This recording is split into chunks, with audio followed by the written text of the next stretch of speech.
Well, good evening, and welcome this lovely Sunday the 15th of the 6th. And I want to thank you for those who are joining me. Those who are joining me on YouTube, primarily, those on Instagram, those on Facebook, and those on TikTok. TikTok, good evening, good afternoon, and thank you so much for coming on, and welcome to you guys. This is a very interesting discussion, a very interesting show today.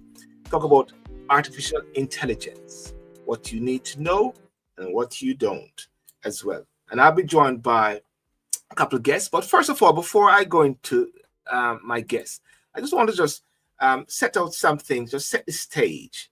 Um, you know, what you need to know and what you don't in 2025, artificial intelligence is no longer just a buzzword or a distant concept. It's an engine quietly powering everything from the recommendations on your favorite streaming service to the latest breakthroughs in medicine and climate science.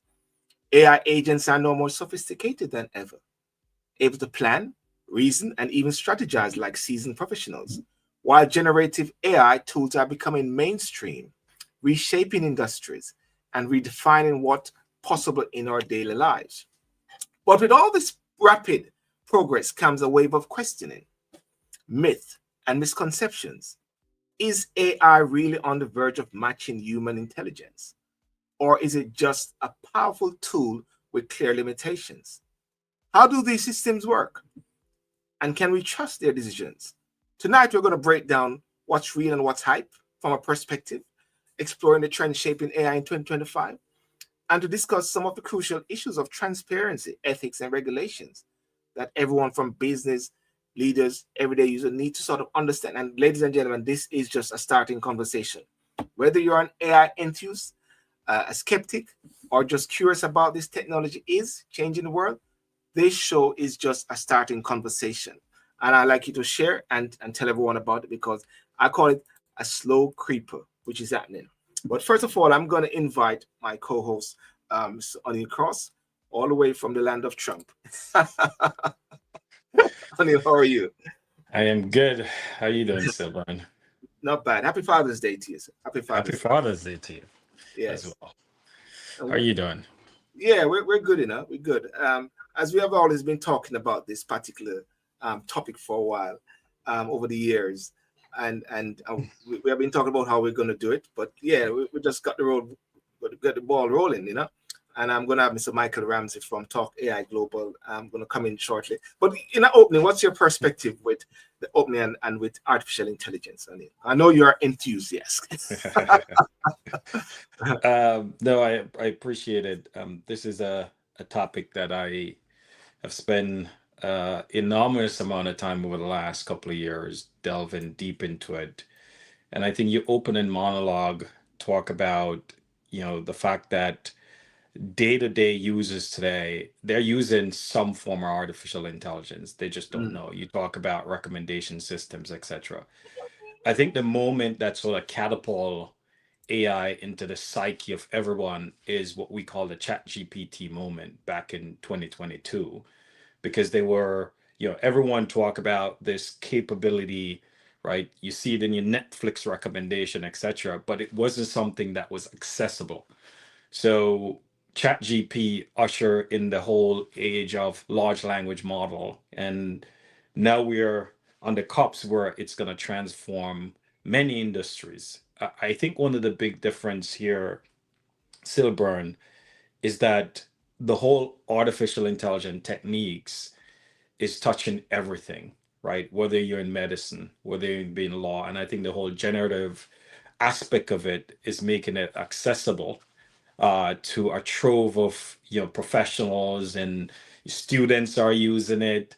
I was with a president of a particular university a couple of weeks ago, and the approach he has taken, Silburn, is to just embrace it. You have other school districts who are saying no, we should prevent kids from leveraging, but I think it's ushering an era where I believe, this is sort of my perspective on it, is it's more on the augmentation side, right? So we've always talked about the basic, what is artificial intelligence? Let's just step back a little bit. It's, the whole concept of, machines being able to do things that human being, right? You're programming a machine to be able to do things that human being traditionally reasoning, you mentioned, open monologue. And there's different techniques within artificial intelligence in terms of the inputs, the output. Data is a humongous part of it, right? And that corpus of data is where people talk about data is the new oil or data is the new electricity, etc. But I think it's a moment for everyone to spend some time thinking about it because it will disrupt your life. I'll give you a simple example. Um, Whole Foods, which is I think equivalent to probably Tesco, in the UK. There's a I'm trying to do it in square footage, but there was a Whole Foods that was, let's say, probably a mid-sized store, Silburn, that had probably about one, two, three, four, maybe about say 10 cashiers, right? The new Whole Foods, which is triple the size, only have three cashiers. Everything else is self-checkout.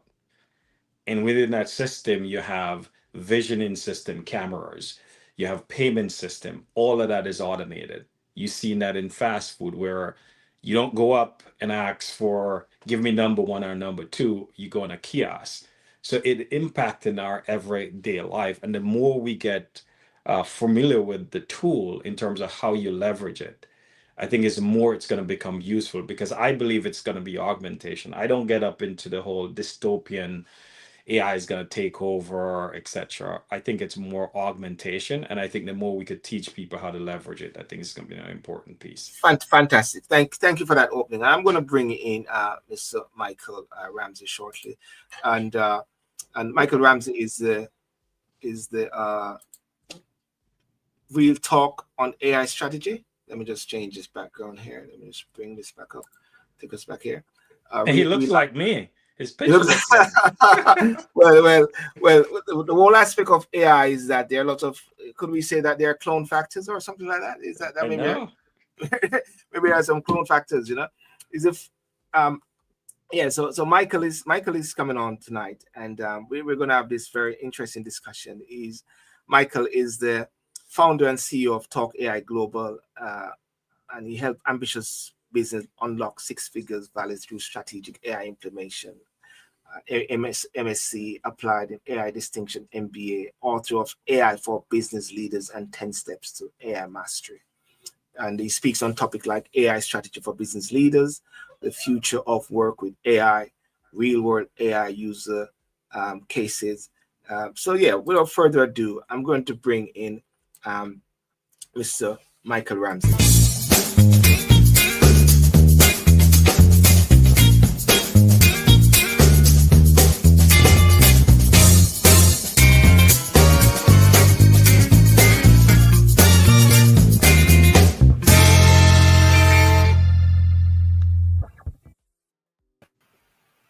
Hey, Michael, how you doing? How you doing, Silburn? I'm good. I'm good. Oni just said a while ago, you look like him. You guys, we're all bald guys, isn't it? Bald. Yeah, I heard him, but I don't think we only look alike, but we share a certain philosophical view when it comes to AI based off of what he said earlier. So I'm looking forward to unpacking some of those and maybe find out where we actually disagree. But for now, happy Father's Day to you both, and I look forward to the discussion. Thank you, and happy Father's Day to you as well. Happy Father's Day to you. Yeah, Michael, it's a very interesting discussion, and thank you so much for coming on today, because we have been talking about how we're going to get the ball rolling, and finally we've got the ball rolling in regards to this. I want to start the stage like if someone is popping in and they will say, what is this about? Let's talk about artificial intelligence. Let's talk AI. What is artificial intelligence? All right. In a nutshell, for the average man can understand. Yeah. In a nutshell, artificial intelligence is a process of getting computers to mimic human behavior. That is in thought and in action. Simple put. That's the simplest way to unpack it. There are many different versions of that definition, but it's simply getting computers to mimic human behavior. Okay, to mimic human behaviors. So when we hear the word artificial, someone will say, is that a fake? Yeah, in some sense, because it's not human, Mm. right? It's mimicking natural intelligence. But when you talk about fake, you can't just dismiss fake to say it's not necessarily useful. It's just Yes. not the real thing, Yeah. right? And I think Because maybe go on, Ronnie. Sunburn, Yeah. it's not fake. Mm. It's maybe the digitalization Mm. of thought, right? So, human being have a tendency of how we reason, how we do things. There's different aspect of artificial intelligence, as Michael probably, really, really deeply known. So there's different bodies. So you have robotics, right? That's mimicking human movement. You have Yes. reasoning. So it's now you hear people will talk about agents, and I'm sure Michael will go into it. But I wouldn't use the term fake. I would mainly use the term sort of the digitalization is probably a better Yes. word. And I don't know, Michael, your thoughts on that. Um, it is, but robotics is one area, but artificial intelligence, there are many different ways people break it up into, right? You talk about robotics, natural language processing, computer vision, object detection. There are many different ways, right? But before we even go into that, it's easier to just look at it from the perspective of what the outcome is. We're Yes. ultimately trying to do things that humans have done. Mm. We're trying to do things that humans have done. Yeah. So L- what are Let's some what are some of the things that people say is that Mhm. why are they trying to do things that humans have done? Is it that there's no need for humans anymore, or they're trying to do away with humans? I'm coming from a Um, late. I'm coming from some of the. You see, I'm soaking in views from other people, and I'm just putting it out there. Sure, and what I'll try to do in this discussion is to Yes, try to simplify things as much as possible, because yes, I imagine your audience is not necessarily into the technicalities of wanting to go into machine learning and deep learning and anything like that. mm, So I try my best to communicate it in that form. But when I yes, said things that humans have done, I'm talking about the fact that so when you look at AI and automation and things like that, we're simply trying to, as I said, mimic human behaviors and thought. But what that means is that we're going to move beyond just what the one person is capable of doing. But yes, when artificial intelligence was developed 70 years ago, the intention was to try and do things that humans have done. That is quite complex, because human behavior is quite complex, but yes. that is the ultimate objective of AI. Okay, okay. And Anil, you wanted to say something. You're coming in something. So I would also take it a bit further, Michael. So if you remember AlphaGo, I think it was Move 34, right? Go is the Chinese game that has been played for 3,000 years. And there was a move that was done that wasn't part of the training set. And for most folks, Michael mentioned you have an input, which is typically your data, right? You do some different techniques and you get your outputs. In this case, there are insights that you gain from leveraging artificial intelligence technique that human has not done before. Thoughts on that, because you're seeing now AlphaGo is one example, AlphaFold is an example. What are your thoughts about it's not just mimicking what human has done today, but moving one step further? Yeah. Yeah. So let me just kind of simplify what I meant by human have done. So I don't necessarily mean just parrot what human has done as well, because there's also the ability to generate new information, which is why we have generative AI come about. So Yes, what you're talking about in that particular instance, that DeepMind use AlphaGo to beat the Go champion. Yes, it developed a new move, and that is what ultimately we want from AI, which is that it is able to take our knowledge to another level. So it's not saying that humans would not possibly naturally be able to do that move. It's just in that particular case, it's just a move that humans, based on just our current understanding of the game, we were not able to see that. But ultimately, the game was developed by humans. So when I talk about mimicking human behaviors, I'm talking about the fact that this game was developed by humans. And now we have built a machine that is capable of playing it much better than humans. So yes, AI is doing things better than human beings, but ultimately these are human activities, so to speak. So someone on TikTok said, in order for it to do what humans do, want us to program it. And I go into this question: can AI truly be creative, or is it limited to processing and generating content based on existing data? Where do we see AI's creative potential? You want to say that on you, or should I? No, you go for it. You go for it. You go for it. Mike. Yes, so AI is created using data, right? So that's the foundation, as you would have said in the earlier part, that it needs data. But from that data, it learns pattern. It's high-level mathematics. At the foundation of AI is high-level mathematics, it's complex mathematics. And from that, it then can learn pattern that can create new information.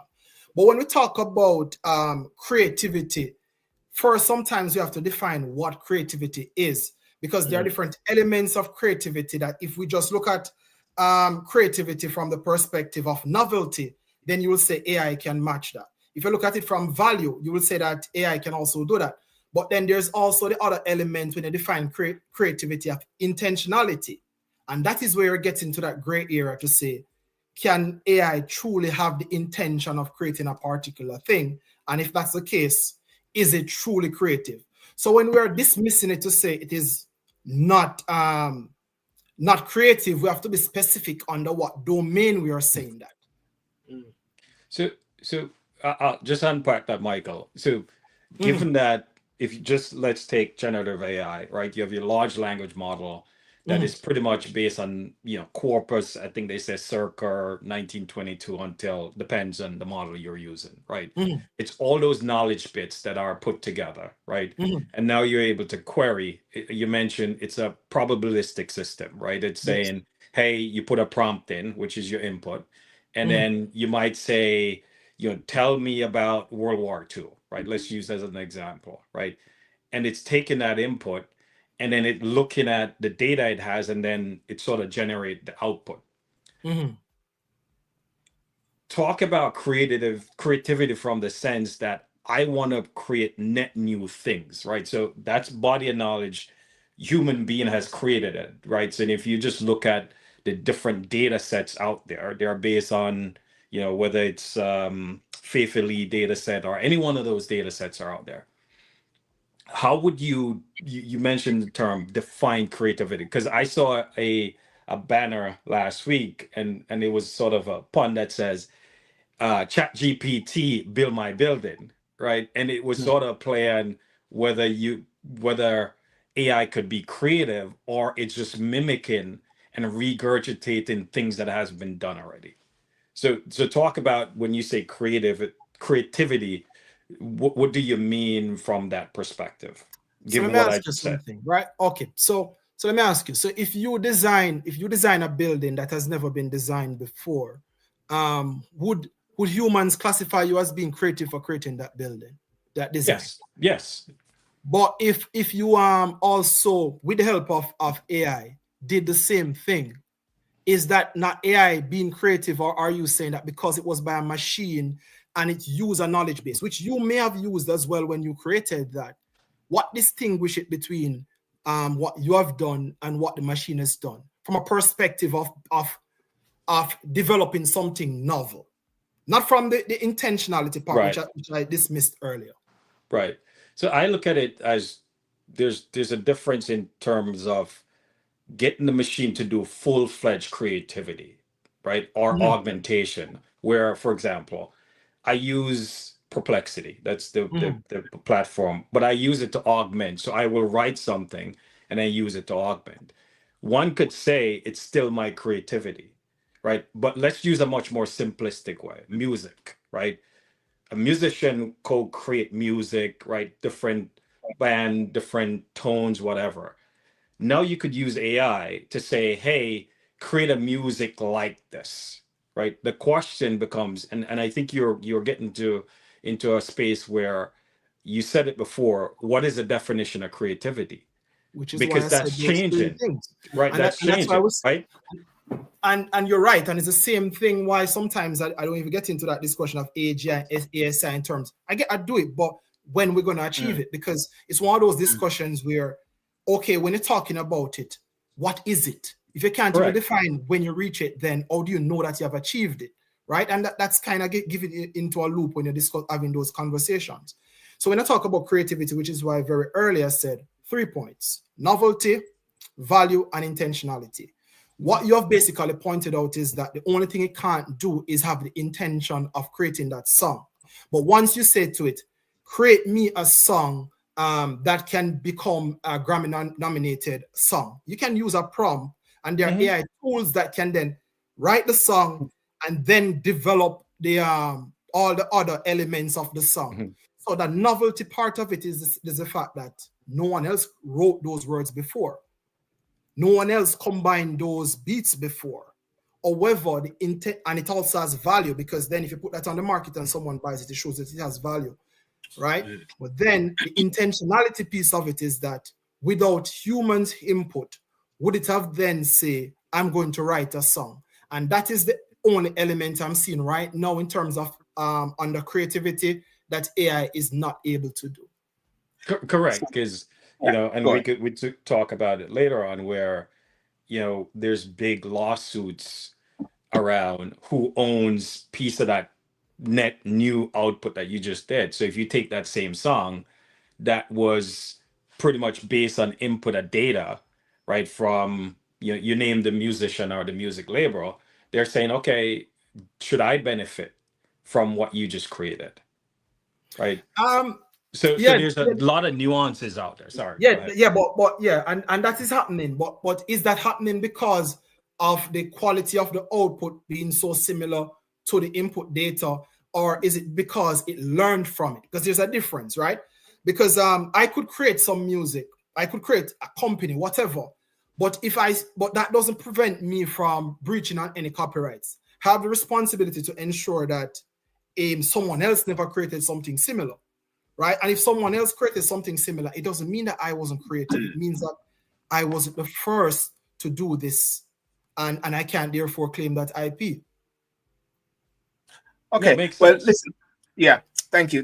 Well, ladies and gentlemen, I want to thank you so much for joining. And I'm with Mr. Michael Ramsay from TalkAIGlobal.com, and with Anil Cross from overseas in the USA. Anil, you're with Deloitte Partners. Remind me again. Where are you with again? Say that again.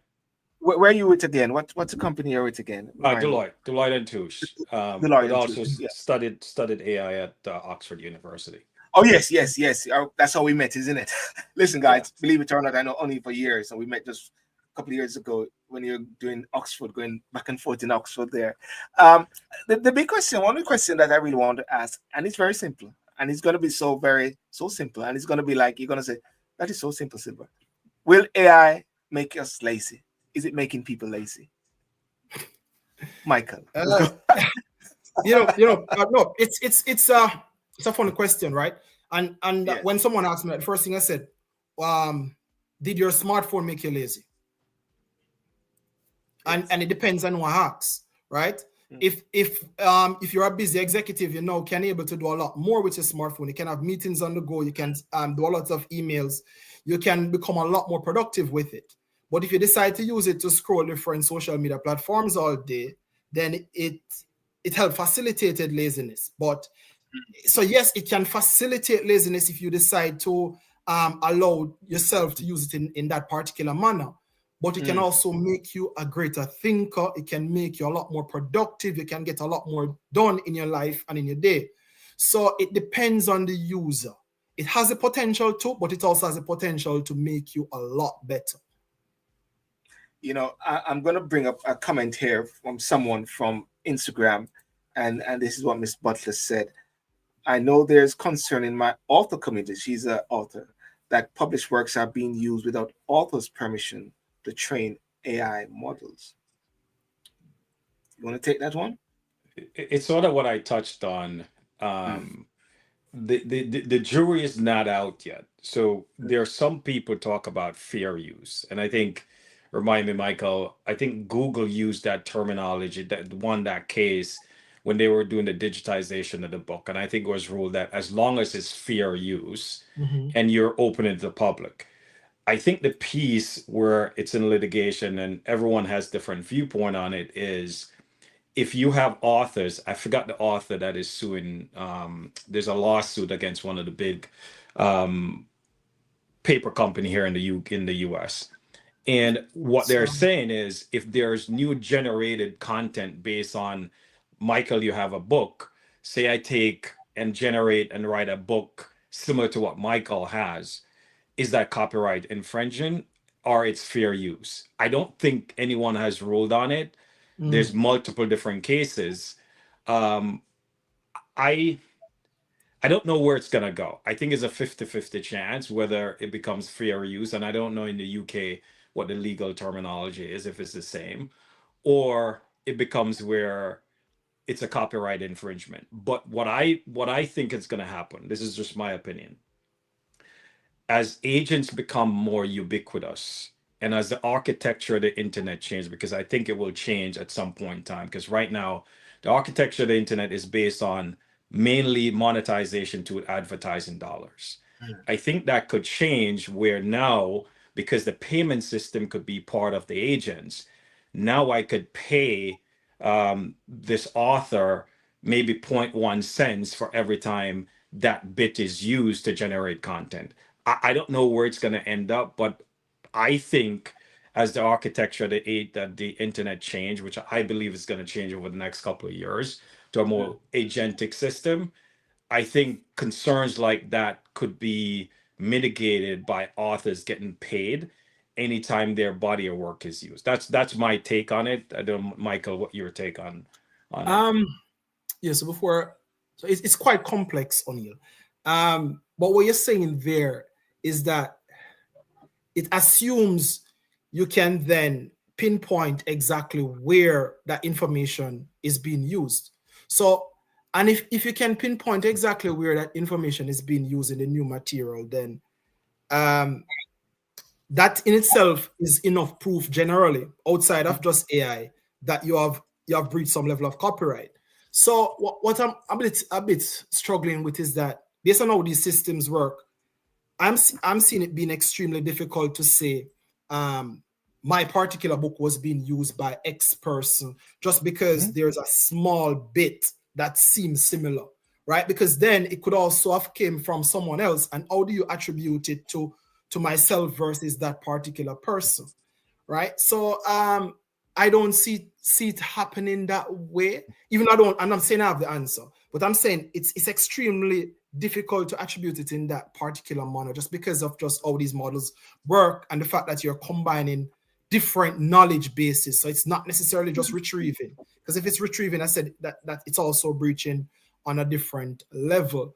You see, what I want to peel back on though is that I think it's going to be extremely disruptive if any particular judgment happens where you start to get into those issues where you're saying breach of copyright, because we have already gone through the gates, so to speak, where an open AI basically did this just by the creative way in which it originated, right? You're familiar with how it started as a non-profit, and that basically allowed it some level of leeway in terms of getting access to this and the use of this information.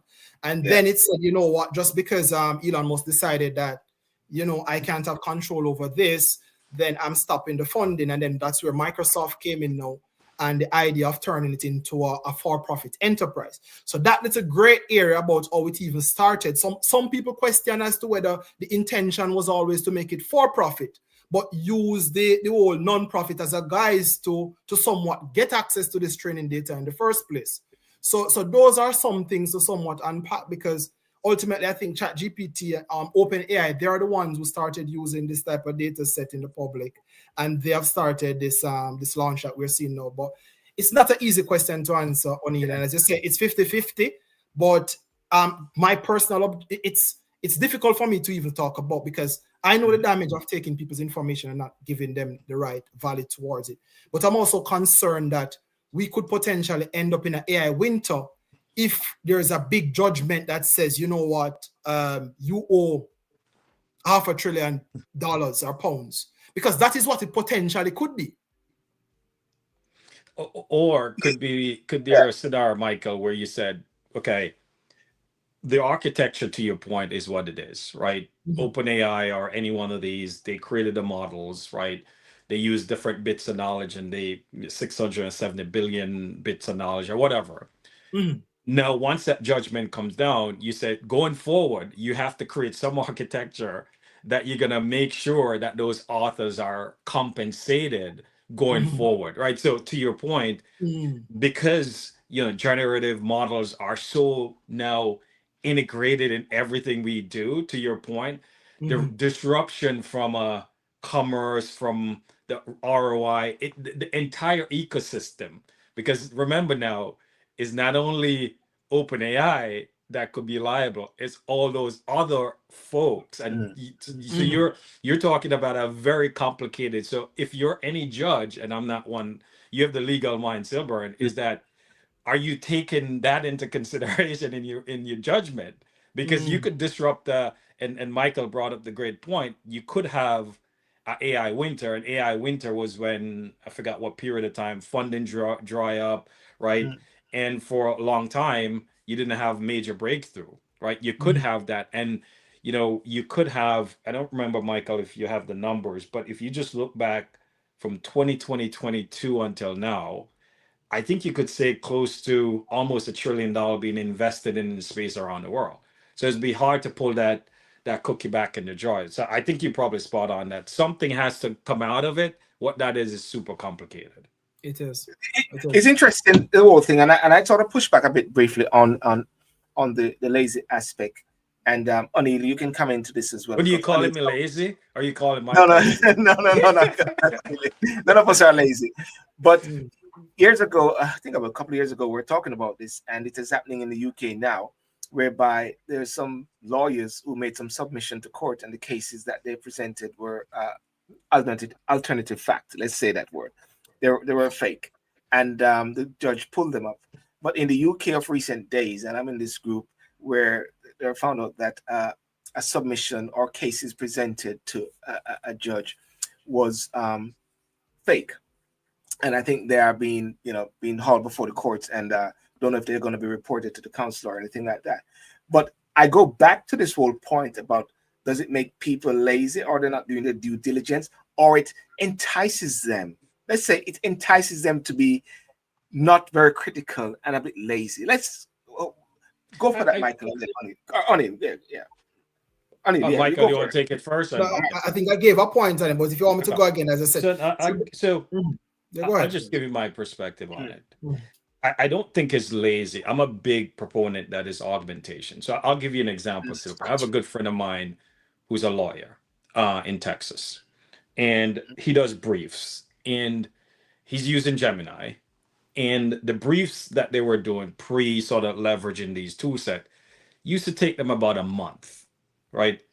They've experimented with this with Gemini. They've put enough guardrails in terms of evaluate the inputs, which is the prompts, and also the outputs. They're using gates and make sure they have proper governance. And they also ensuring that once that output is out, you sort of are reviewing, right, to make sure. The time that brief now has been developed, it's cut down from a month to 2 days. That is significant efficiency, right? That you have garnered from leveraging the tool. I think the more societal question that comes from that is what you do with that sort of excess capacity that you now have. It's not that you're going to lay off lawyers. You could do other things. So I am of the opinion that used well, I think you're going to get that augmentation and the efficiency. I think what you're touching into, Silburn, is what I call the workflow of different models. Meaning, if you have a legal workflow, there are things that happen in the legal system where you have a paralegal, you have all the inputs, you have all the sort of the research, etc. I believe, this is just O'Neill's opinion, and I could be wrong, is that you have lawyers who, because they trust their paralegal for years, they just take a brief because they do the research and just hand it in. and didn't go through because you know what? This paralegal or whoever has been working them for 10 years, and that's sort of what they have done year over Yeah. year. And they didn't check it, and they handed it to the judge, and the judge was like, hold on, what is this? Because this is all made up. So I think it's more around, and I think you and I have talked about it, and is that what is the governance system? So if you take the legal profession, there needs to be some governance that is put in place to ensure you don't have these things. And I think that's the important thing around trust in AI, etc. That Michael, I think you have written about when I take a look at some of your write-ins, right? Those are the important piece. And how do you ensure that the output you're getting, right? Because you could architect this. Michael know this, you could put enough governance in place to ensure that you don't get those output that are fake. So my thesis and theory is that eventually you're going to have more governance put in place so you don't get to that point where someone is submitting briefs that are made up and has no veracity or anything. Yeah. So it's more than one things we have to discuss here, right? So Silburn, first you talk about the laziness element, and then only you touch on the governance piece. We can treat the word laziness, we can say less assertive. As I said earlier, and I'm just going to summarize it quickly, like it depends on who is using it, right? Because at some point there's also a personal responsibility to do your due diligence on whatever information that you're presenting, right? You have a responsibility for doing that. You're using a large language model that is designed to be a generalistic tool and using it for a specific domain as law. So now what you're having now is that there are many small language models being developed, which are domain specific, which have a much lower error rate. So then you will have those guardrails being set up to prevent those things from happening, where you get hallucinated information being presented for such sensitive areas as law or any other sensitive area. So that is what we talk about in terms of putting in guardrails to ensure. But to say, yes, the general model will get better. Yes, it is getting better, but it is easier to manage your own small language model that is designed for your process. If you're using a generalistic tools, you have a responsibility to then ensure that whatever information you take from it, just whether it's the law or anything else, you have to check the reference. You have a responsibility. It's just like doing any academic work, right? You don't just cite something just because it looked good. Sometimes you have to then go further back and do your due diligence on that work to see if it makes sense. So what we're saying then, it creates an efficiency, and if you're not careful, you have to use your due diligence as if you go to a library, and we used to use encyclopedia.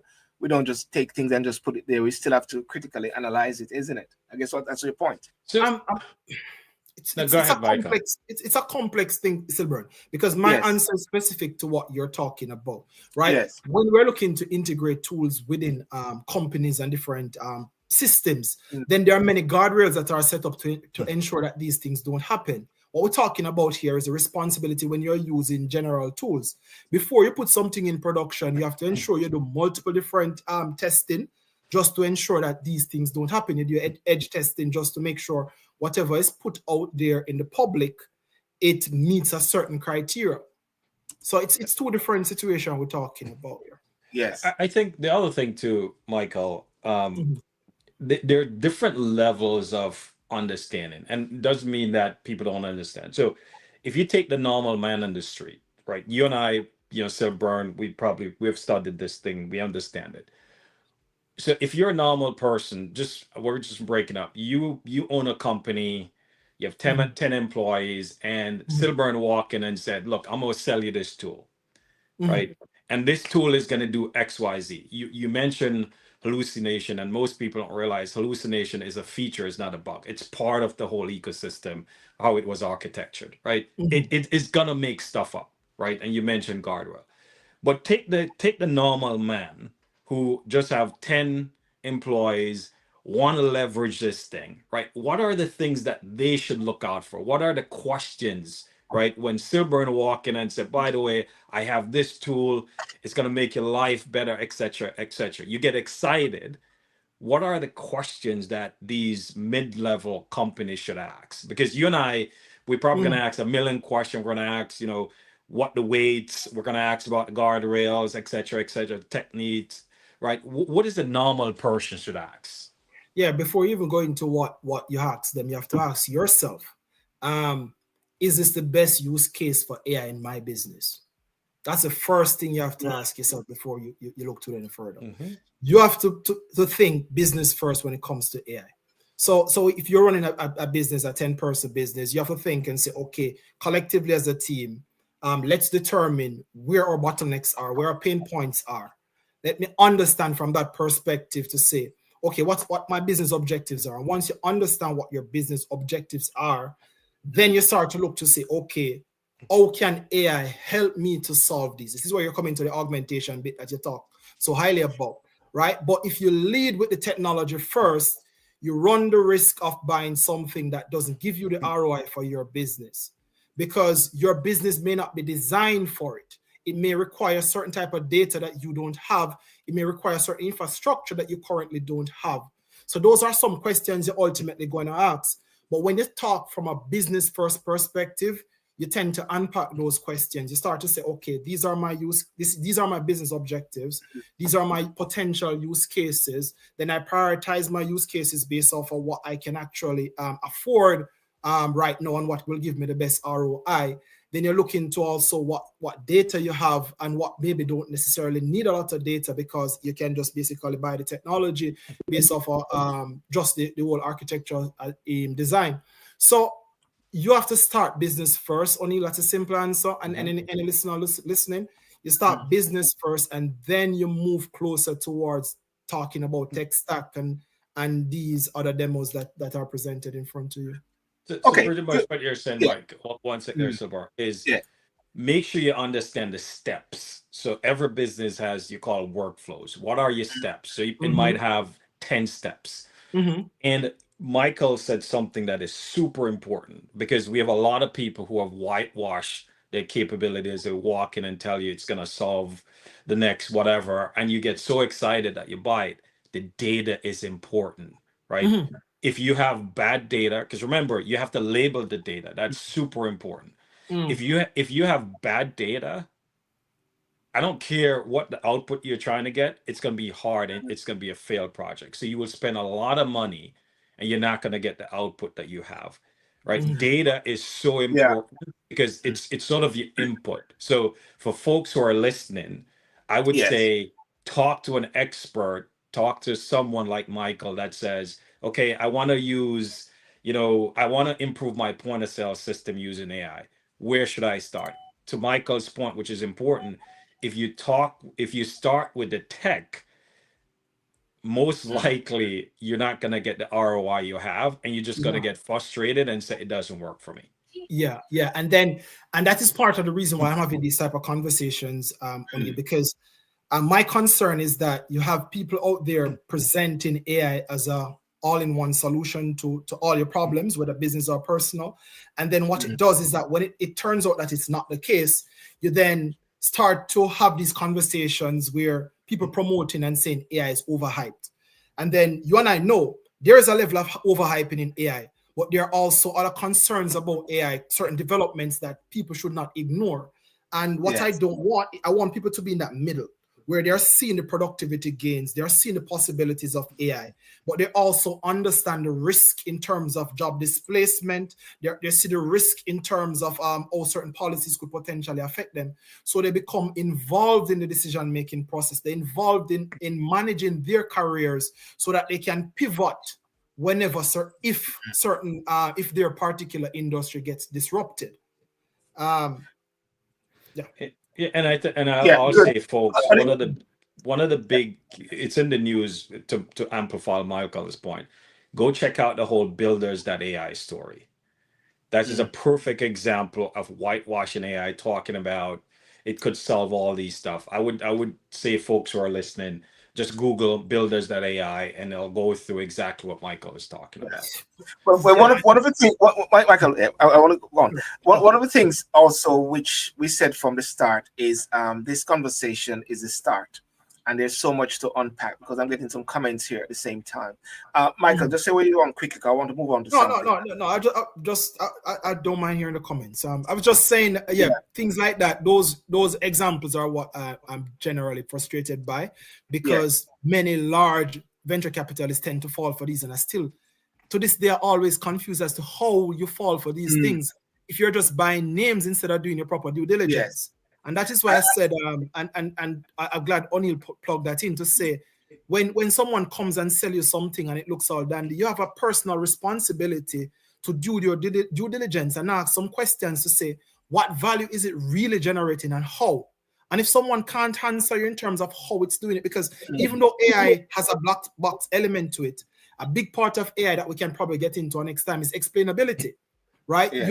There are ways you can explain our model made decisions. And if someone can't have a conversation to you to even a high level to give you some understanding as to how it made a decision, then probably you need to say no thanks, not right now. So as what someone said on TikTok, say, there you go. That means that it comes back to the human being. Come back, because that's what we're talking about. Come back to the human beings assessing and analyzing everything. Let's go into this question here. How do we envision AI transforming industries? And just sort of whole scale, because you got healthcare, education, and even the legal fraternity. What benefit can we expect to see with artificial intelligence in the next few years? All right. So in the next few years, what we're going to see happening now is that companies going to be seeing a lot of productivity gains from AI in terms of augmenting their workflow. So what that means is that, and O'Neill touched on it a little bit where we talk about a legal example, where you say, okay, maybe you have a paralegal. What you will find happening now is that maybe a law firm that has 10 paralegals and 20 attorneys, what it may do is that it may find, because of productivity gains, it may find that the current work can be done by 3. However, the next decision is ultimately dependent on that organization. Are they looking to grow?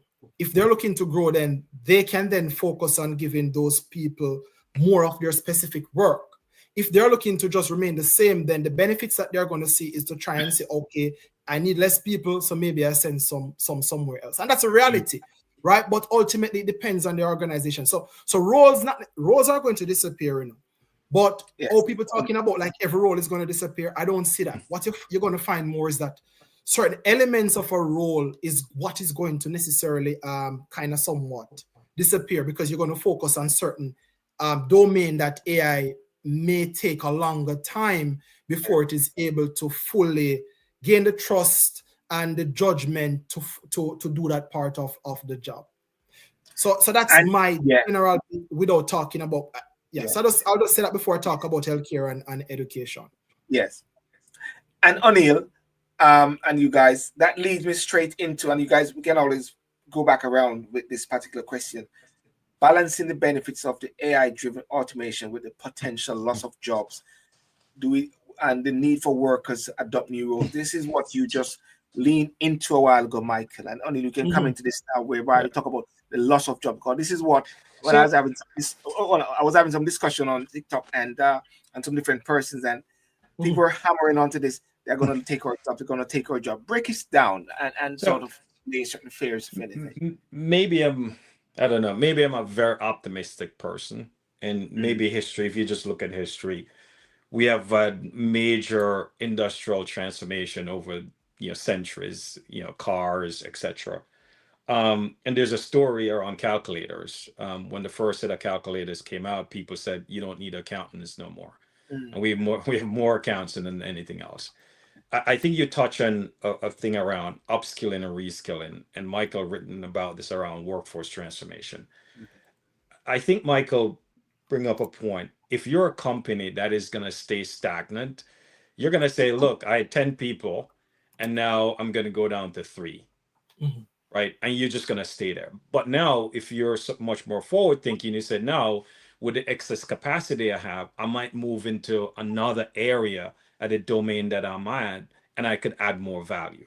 So that's why upskilling and reskilling is super important. I am not one that think AI is going to take your jobs. I think jobs are going to change.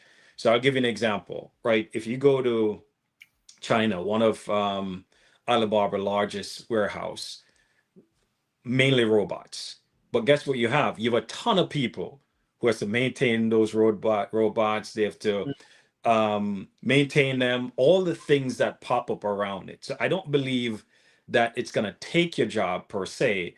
I think the things that we do are going to change. I think it's going to add net new different type of jobs because you need people who understand the models, the compliance. And if you look at more in a blue collar type worker, you're still going to have plumbers, you're still going to have carpenters, etc.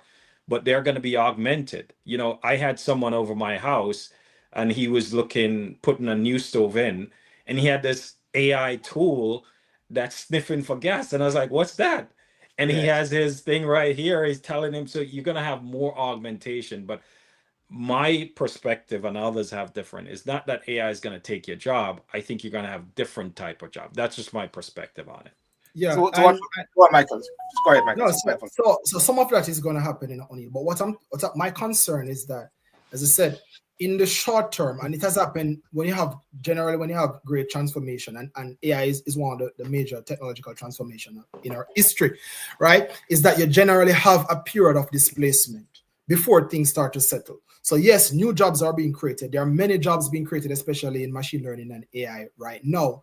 But during that period where you have these changes happening now, the upskilling may not necessarily be happening at the pace that is needed to match the demand. So when you talk about change of job, a factory may have people doing, say it has 1,000 people doing a particular thing. When they get the robots in, that company may choose to say, okay, we can put you somewhere else. But in the short term, some companies may say, we may not have something for you right now because we only need 200 of you. So the responsibility of those companies and for individuals as well is to say, right now, look at it from how can I continue to learn so that I'm among those 200 people because I've upskilled myself. So yes, new jobs may be created, but we have to look at it from the immediate, right? And that is my concern, the immediate. In the long run, there are many areas jobs are going to be created, in my opinion, and primarily in healthcare. I'm most excited about healthcare because right now we have a lot of people that are quite unproductive just because of the quality of lives that they are living. And now that we're having these developments happening, I don't know if you read recently where the FDA is looking to approve a technique to discover there are many discoveries. One that's happening now is that you can now spot breast cancer 5 years earlier than the current existing technology. You can imagine now how many more lives is going to be saved, and those people now, instead of them dealing with those long-term treatments or whatever, even mental element that comes with that, they are now able to go back into the workforce happy, healthy, and productive. So, and that's just one element. There are many diseases that people are working on curing. So AI is not just about ChatGPT. So I'm optimistic about the quality of life and the length of life people are going to be living. And I want to get into this point here. And only you can keep your comments and you can come into this. I want you to set out. Someone just said, I'm worried for human beings. But can you set out which type of jobs, from your perspective, are going to be at somewhat risk, but evolve just an exit, and what type of jobs we see will be safe, if anything? If you can set that out, because you sort of said out a while ago that some are going to be redundant, and there's going to be an evolutionary process evolving at the same time. Only come in, and Michael, we can read up that. So I think I agree with Michael, but there's a book I'm reading called We Need New Leaders by Charlotte Otter. And it talks about we're in a very transformational time and we need leaders to start think and be forward thinkers. And in this case, we have a very transformational technology. I think it's the most transformational in our lifetime. I didn't live through so that it started the Industrial Revolution, which means that we have to think a little bit different. We know there's going to be displacement. So we have to help the workforce to upskill.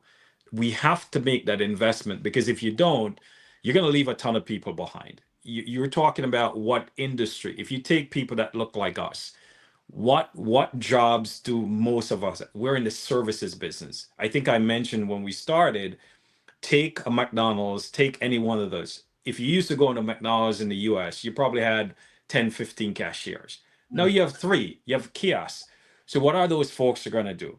Because That's guess one. what? It's a profit motive, right? Because if I get more efficiency and eke out more profit, I look better in the public market, right? So my stock is going to go up.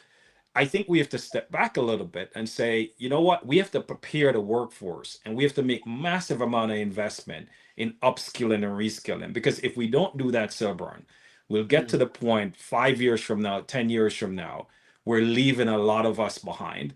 We have seen that in sort of the exit of manufacturing from different states. You know, if you look at the Rust Belt, is because all those steel workers are not there anymore and it didn't Yeah. replace. So those entity become, those community become deserts. So I think this is where public private partnerships are really super important, right?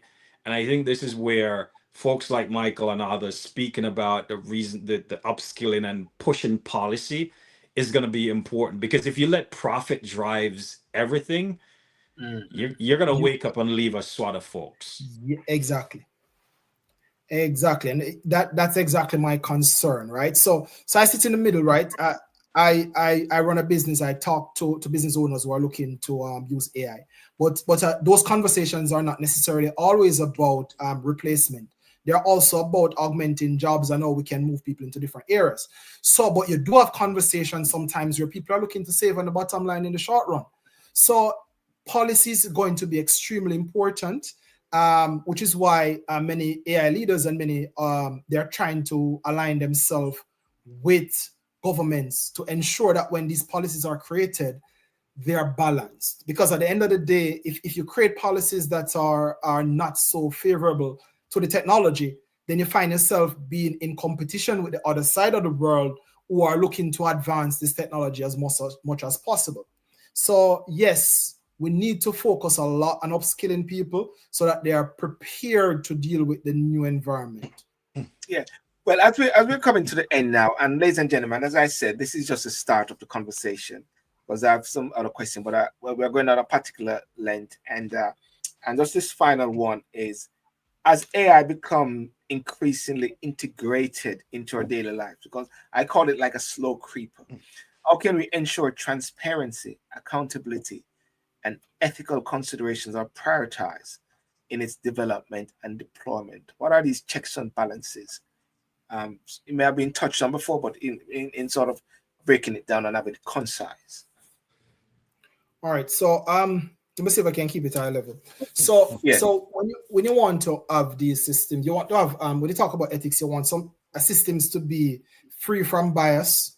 You want it to be yeah, fair. You want it to be transparent. So and it starts with the model development. What it means is that ensuring that you're using data that is representative, right? mm, So it all starts with the quality of the data that you're using, right? You have to ensure that the data represents a wide group and it is inclusive. And then also, before you put these models into production, it's extremely important that you test them under many different conditions to yes, ensure that whatever bias that exists in the data is not perpetuated.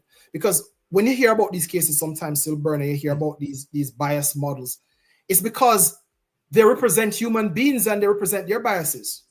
mm, So the ultimate responsibility is to not just say, okay, this model has worked well for us for the last 15, 20 years in terms of selecting, so for example, selecting candidates or whatever.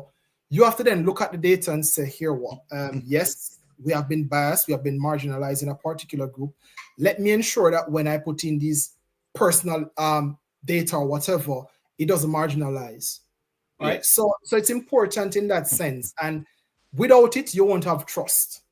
mm, And the other element that is extremely important, but not so much talked about, is explainability, is having an understanding. And these conversations on a high level help. How yes, do these models work? Right? I know it's extremely complex, but having conversations around what it can and can't do is a start. When you mm, go to certain high level conversations, you get into more specifics about using certain explainability tool to talk about the line, the shop, or whatever, and how you actually use them. But it's important to have a conversation to say, okay, this is what the model can do, what it can't do. Yes. I like the bit about the explainability, and that is a very crucial area. Explainability, which I believe is a good point to leave off now and to really focus for the next session that Michael at some point we're going to have. Ladies and gentlemen, you can get hold of Michael at info@talkaiglobal.com. His number is his email is running across there. Michael info@talkaiglobal.com. Anil, as what's your sort of final words? And I'll go back to Michael again.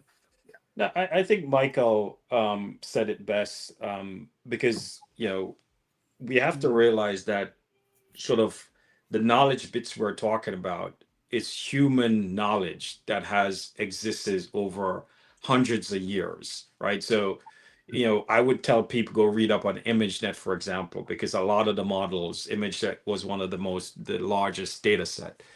But Yes, remember, there's human beings that are labeling these data, right? There's yes, biases that we all have, right? So when you're building models, you have to make sure, as Michael said, it's explainable.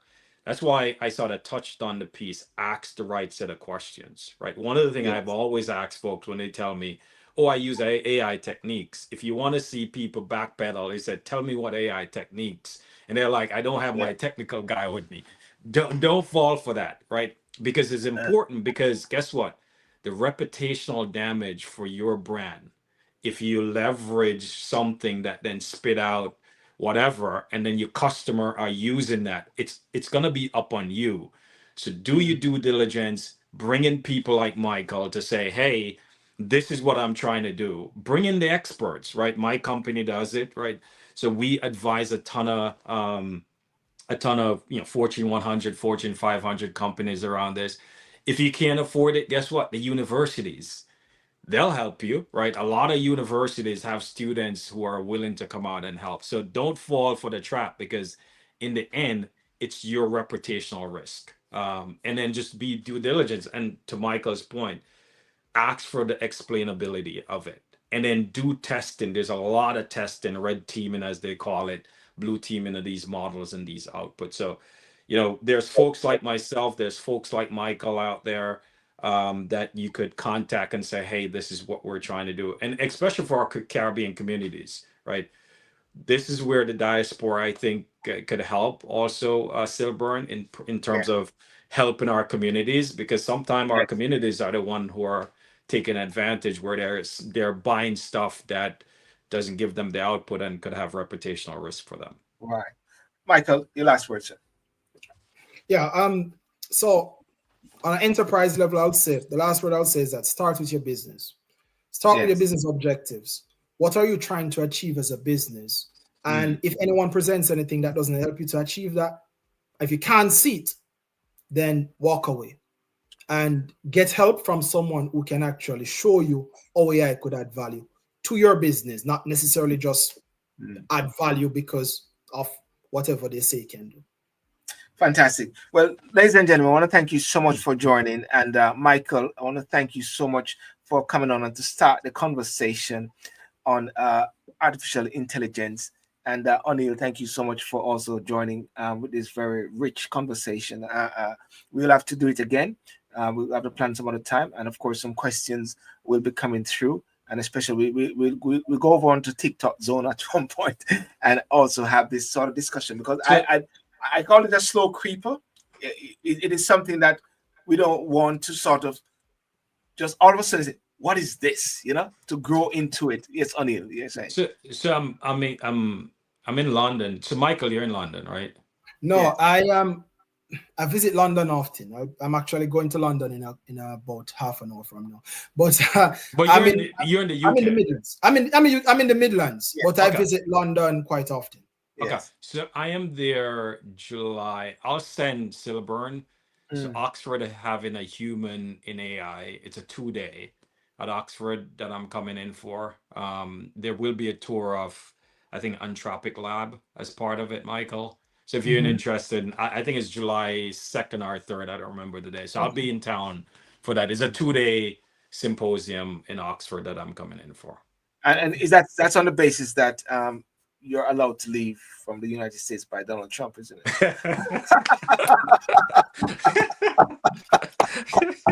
You gotta ask for permission, right? Permission. Okay. All right, Michael. Listen, I'll keep you guys for Father's Day. Have a good night, and thank you so much for that and very educational discussion. Anil, all the best as well. All right. Ladies and gentlemen, thank you so much for joining tonight, and thank you for staying and some of the questions which have been shared as well. Remember to like and subscribe and to share this video. I'm going to upload this on Spotify. It's going to be uploaded on Spotify shortly, so you can listen. So I believe it's very important that people listen as well, because sometimes people might not say, "Oh, I can't spend all this time to really watch." But you don't have to watch. You can listen. Okay. Thank you very much. God bless you. Thank you. Bye bye.